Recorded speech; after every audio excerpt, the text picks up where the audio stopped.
GlassTec is such a big event, we are back for one more day. We're heading out to talk to a few companies and to get an inside look at what some had to offer.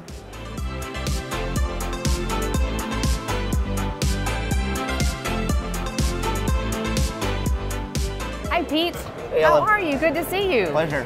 So I know a couple of years ago, Pujol has shifted into the tempering market with an acquisition, was that right? That's correct. Tempering and lamination really complement each other.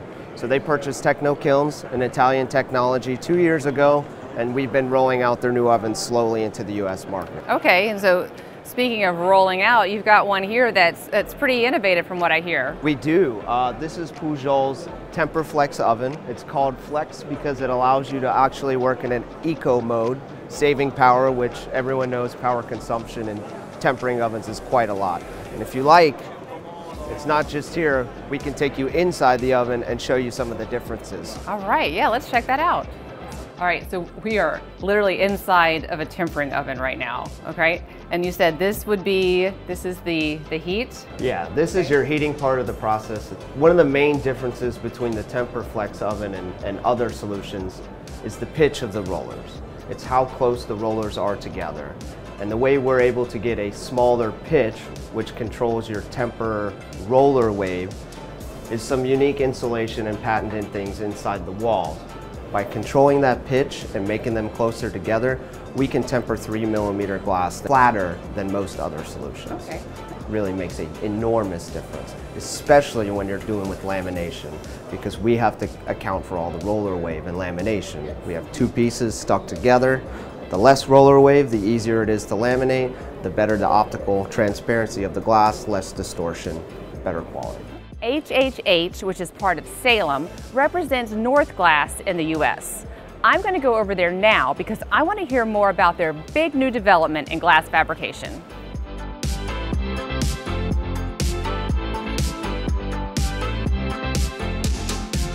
Hey Ed, how are you? Good. How are you doing, Ellen? I'm good. It's good to see you. Same here. I'm very excited because I heard there was a highly automated line that North Glass has been working on lately, and I'd love to hear a little bit about it. I know it's not here, but we can have a nice look at it, so tell me a little bit about it. Well, North Glass obviously is one of the leaders in tempering furnaces, but also have a division of automation.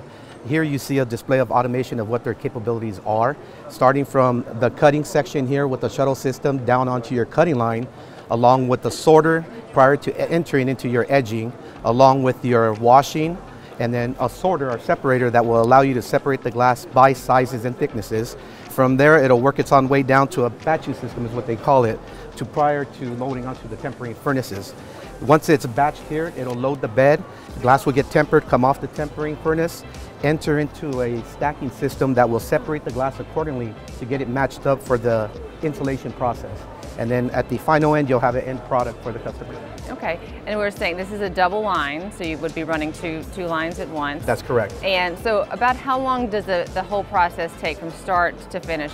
Depending on the type of glass and size and thicknesses, whether they're running low E glass or float glass, 15 minutes to 20 minutes. Wow. And a system like this will probably utilize maybe 5 to 7 people. That's really impressive. Just a handful of people, basically. You're running a double line like this when, years ago you would have needed a couple of people for each station. Correct, pretty much, correct. right? Having an automation line like this will allow you to have efficiency, quality, and also an increase in safety. LESC has a huge presence here at the show. Their stand takes up almost all of Hall 17.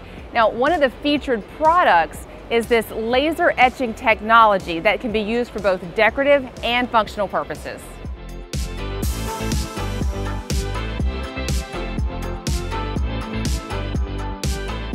Hi, Theodore. Hi, how hello. are you? Fine, thank you. Nice meeting you here. You too. It's good to see you here in Germany at the GlassTec show, and I am very excited to learn a little bit more about the laser equipment that you're featuring here in the LESC stand this year. Can you tell me a little bit about it? Yes, great.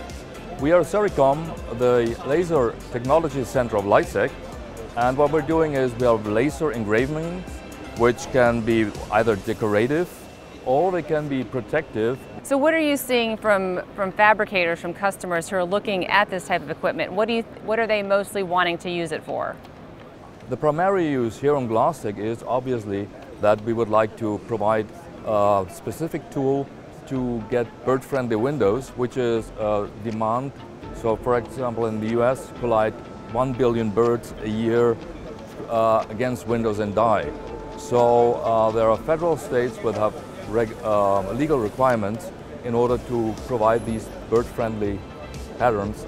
The bird-friendly glass is obviously a very important trend that we're seeing a lot more of, but as far as the aesthetics and the decorative, that's really, that's more of a popular thing if somebody wants to do something pretty. But I love that it's on your booth as well up here. That was etched. Right. This can also be done together with ink.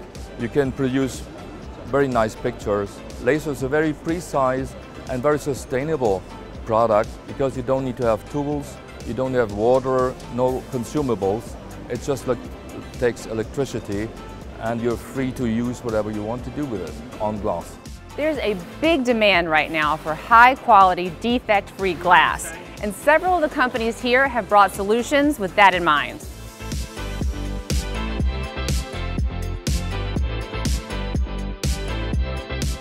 Hey Nate. Hey Ellen, how are you? I'm good, how are you? I'm very well, thank you. So we're back at GlassTec and we're once again focusing on quality, which I know is a huge topic for so many companies right now.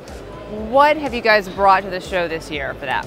Well, this year we brought as you can see behind us, the Osprey 25.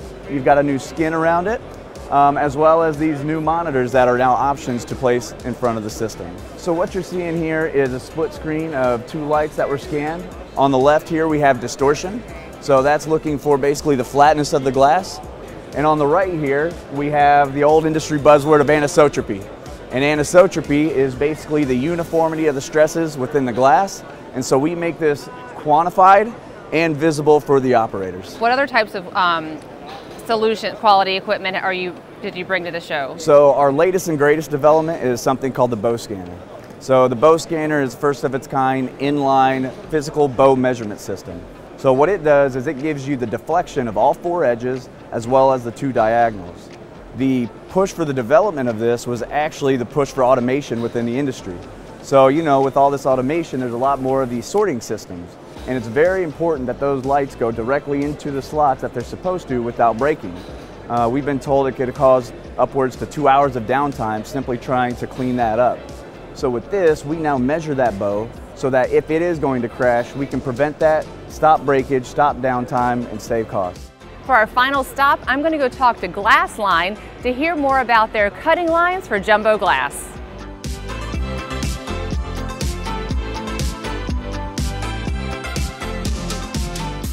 Hi Enrique, it's nice to see you. Good morning. Now I hear that Glassline has recently launched a new cutting line, or you've added some new features to a cutting line that you've been focusing on here? Well, we've been finding out that people is looking to purchase larger format glass and start doing their own cut downs instead of buying block size. So we developed a line where we're loading semi-jumbo or jumbo size glass and then cutting it with a CNC cutter and then breaking it down and palletizing it so that the customer can do their own block sizes. Being able to do that themselves, what does that kind of offer them, or what benefit does it bring to their operations? I think that they are finding out that it is harder for them to buy the sizes that they need. So they are being cornered to buy certain sizes, and their yield on the glass, when they cut it down to their needs, is very low. Okay. So when they do their own block sizes, their yields are going to be better. So when someone orders one of the cutting lines, what's the turnaround time before it would be installed?